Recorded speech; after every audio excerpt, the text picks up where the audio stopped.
Здравейте! Реших да ви покажа как да си смените на един от браузърите IP адреса поради честите оплаквания, че Tor се сривал и не работил Tor браузъра.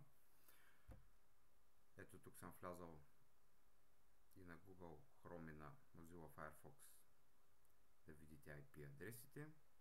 Еднакви са: доставчик, град, регион, държава.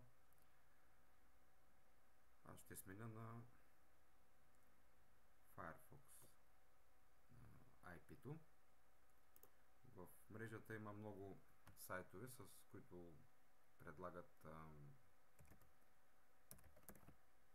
листове с прокси сървъри. Лично аз ползвам този freeproxylist.net. Има да търсите по държава, но аз ще си избера някаква друга. Направо от първата страница, да речем. Гледате респонс и трансфер да са зелени, иначе връзката ще е бавна. Да речем в Бразилия. Копирате IP адреса на сървъра и в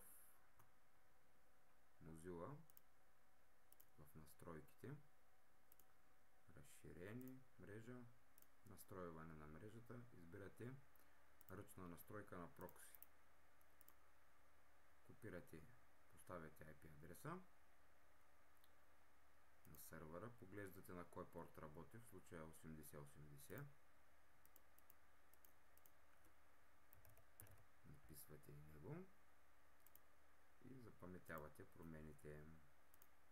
И сега би трябвало